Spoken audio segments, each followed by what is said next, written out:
Assalamualaikum, perkenalkan nama saya Intan Nuranisa. Di sini saya akan menjelaskan 4 materi, yaitu materi jarak pendek, renang gaya dada, lompat jauh, dan kebugaran jasmani. Pengertian lari jarak pendek: melakukan teknis jenis lari jarak pendek yang dikuasai ini dengan kekuatan dan kecepatan perpanjangan garis lintang yang telah ditentukan dari start hingga finish guna meraih kemenangan berdasarkan catatan waktu yang paling singkat.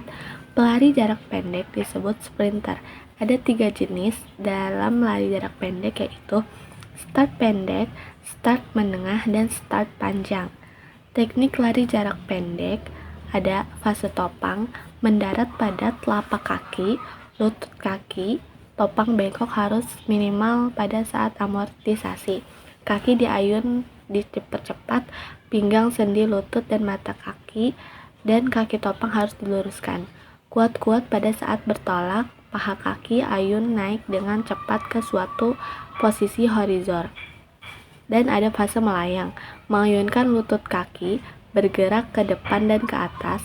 Dan ada fase pemulihan, lutut ditopang bengkok ke irama ayunan lengan aktif namun rileks. Kemudian kaki topang bergerak ke belakang. Fase melewati garis finish, mencondongkan dada, kemudian menjatuhkan ke depan. Salah satu bahu dijatuhkan ke depan. Secepat mungkin lari sampai beberapa meter garis finish. Terlewati hal-hal yang dianggap tidak sah, yaitu 3 kali melakukan kesalahan start, melewati atau memasuki lintasan pelari lain, berbuat curang, mengganggu pelari lain, keluar dari lintasan, terbukti memakai doping atau obat perangsang, peralatan dan sarana lari jarak pendek. Nah, yang kedua ada pengertian renang gaya dada. Renang gaya dada atau breaststroke biasa disebut juga dengan nama renang gaya katak. Berikut beberapa teknik dasar yang dapat dilakukan untuk melatih renang gaya dada. Pertama ada posisi badan. Saat melakukan renang gaya dada, posisi badan datar dengan kemiringan kepala lebih tinggi dari kaki. Posisi ini memungkinkan gerak tendangan kaki dalam air serta bahu yang sejajar saat tangan mengayun. Terdapat beberapa kesalahan posisi badan ketika meluncur. Misalnya, posisi tubuh tidak stabil, kepala terlalu naik di atas permukaan air, atau sikap badan kaku. Hal ini dapat dilatih dengan meluruskan tubuh dalam posisi terlengkup ke dalam air. Yang kedua ada gerakan kaki. Gerakan kaki pada gaya dada adalah gerakan yang menyerupai bentuk gerak kaki katak. Posisi ini dilakukan dengan menarik kedua tungkai kaki bagian bawah hingga mendekati pinggul. Lalu pergelangan kaki diputar mengarah luar dan melakukan gerak menginjak mendorong ke belakang. Gerakan kaki diakhiri menendang atau merapatkan kedua kaki yang dipertemukan lurus ke belakang. Masih dalam posisi kaki lurus, kemudian kaki dirapatkan sampai telapak kaki kiri dan kanan agak bersentuhan untuk menambah gaya dorong. Nah, yang ketiga ada gerakan tangan. Pada saat meluncur, lengan diletakkan lurus di atas kepala dengan kedua telapak tangan yang saling bertemu menempel. Kemudian tarik tangan kanan samping kanan dan kiri, tetapi tidak terlalu ke samping. Cukup tarik selebar bahu dan selebihnya tarik ke bawah. Pada fase ini terjadi 2 jenis dorongan, yaitu dorongan buka keluar outward dan dorongan ke dalam. Pada fase outward, tangan membuka samping hingga sepanjang garis bahu, sedangkan pada fase push terjadi setelah tangan terbuka ketika telapak tangan saling bertemu di bawah dagu lurus ke depan. Yang keempat ada pengambilan nafas. Teknik pengambilan nafas pada saat renang gaya dada terjadi ketika gerakan tangan dan kaki dilakukan secara bergantian. Pengambilan nafas terjadi setelah 1 kali gerak kaki dan 1 kali gerak tangan, kemudian langsung dilanjut dengan dorongan kepala ke atas permukaan air untuk mengambil napas. Nah, selanjutnya ada pengertian lompat jauh. Pengertian lompat jauh adalah sesuatu gerak melompat dengan mengangkat kaki ke atas depan dalam upaya membawa titik badan selama mungkin di udara atau melayang di udara. Lompat tersebut dilakukan dengan cepat dan dimulai dengan jalan tolakan pada satu kaki mencapai jarak sejauh-jauhnya. Berikut teknik-teknik lompat jauh. Yang pertama ada awalan atau approach run. Teknik awalan atau ancang-ancang merupakan gerak permulaan dalam melompat jauh. Teknik ini dilakukan dengan berlari untuk mendapatkan kecepatan pada waktu akan melakukan tolakan. Kecepatan awal ini merupakan kecepatan horizontal yang berdampak pada besaran daya tolakan. Gerak awalan seperti gerak lari jarak pendek umumnya. Jarak awalan yang biasa digunakan oleh para atlet adalah 40-50 meter untuk putra dan sampai 45 meter untuk putri. Yang kedua, ada tolakan atau take off.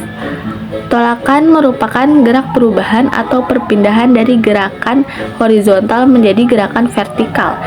Ia dilakukan secara cepat. Atlet harus sudah mempersiapkan diri saat melakukan lari awalan, kemudian dirinya akan melakukan tolakan sekuat-kuatnya pada langkah terakhir. Gerak ini akan memungkinkan tubuh terangkat ke atas dan melayang di udara.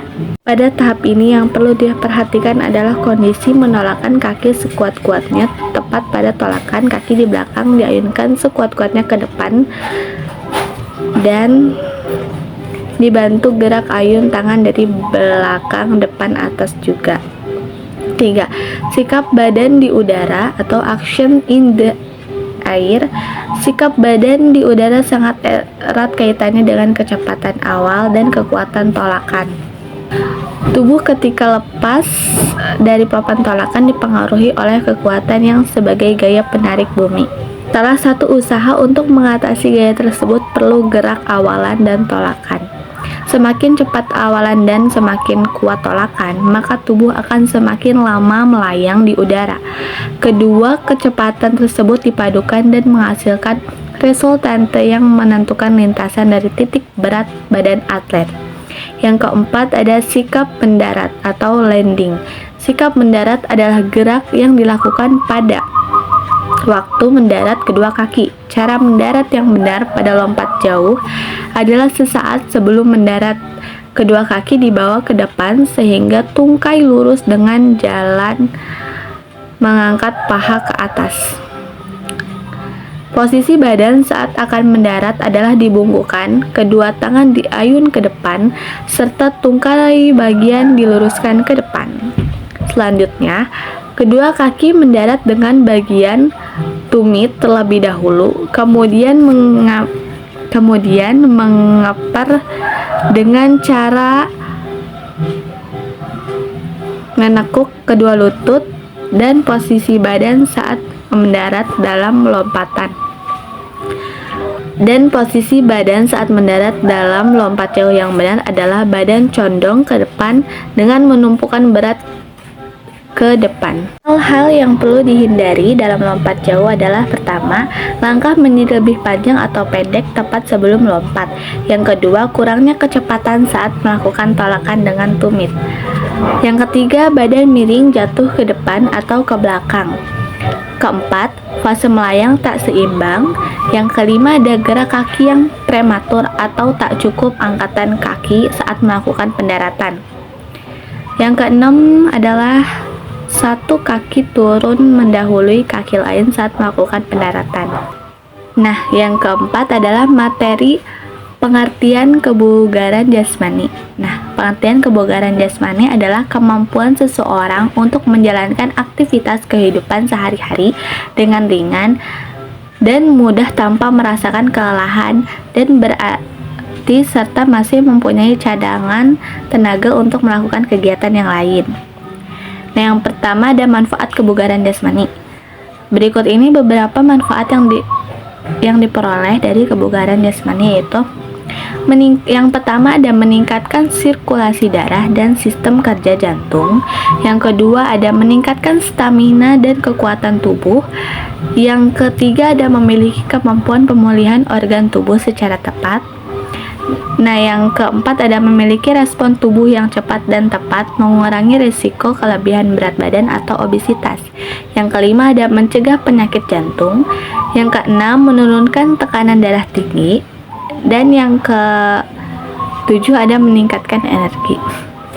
Yang kedua, unsur-unsur kebugaran jasmani, yaitu adalah kekuatan atau strength, daya tahan, endurance, daya otot, kecepatan, daya lentur, kelincahan, koordinasi, keseimbangan, ketepatan reaksi. Berikut ini ada penjelasan 5 unsur kebugaran jasmani. Yang pertama ada kekuatan. Kekuatan dapat dikatakan sebagai kondisi tubuh yang mampu mempergunakan otot ketika dibebankan untuk menjalankan suatu aktivitas. Otot yang kuat dapat diraih dengan latihan berat yang dilakukan secara rutin dan konsisten.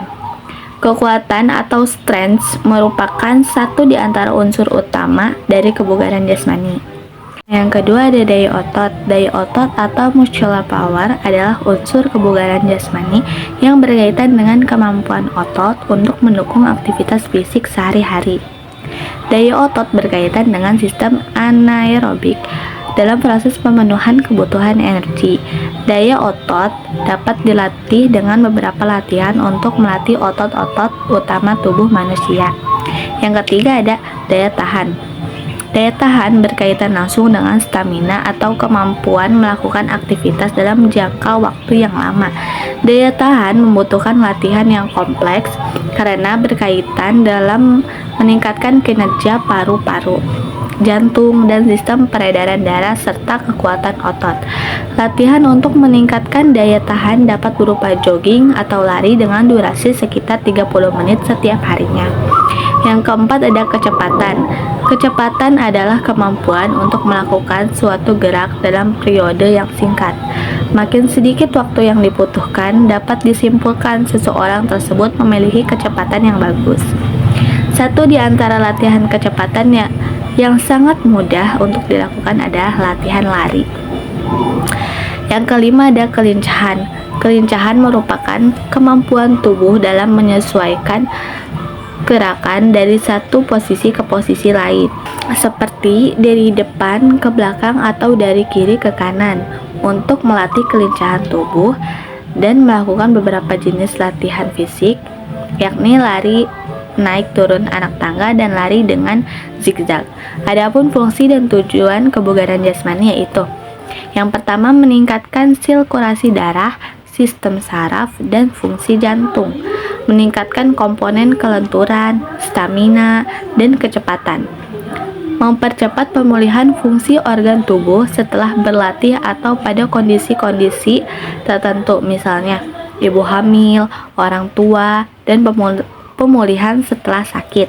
Bagi olahragawan, tingkat kebugaran jasmani yang tinggi berfungsi untuk meningkatkan prestasi, merangsang perkembangan dan pertumbuhan bagi balita serta anak-anak. Nah, yang keempat ada bentuk-bentuk latihan kebugaran jasmani. Kebugaran jasmani seseorang dapat diuji dengan beberapa aktivitas latihan tertentu, di antaranya push up untuk melatih kekuatan otot lengan, sit up untuk melatih kekuatan otot perut, back lift untuk melatih otot punggung, latihan kekuatan otot lengan dan bahu. Segitu aja materi pembelajaran Pejo. Oka dari saya, Intan Nuranisa, pamit undur diri. Wassalamualaikum warahmatullahi wabarakatuh.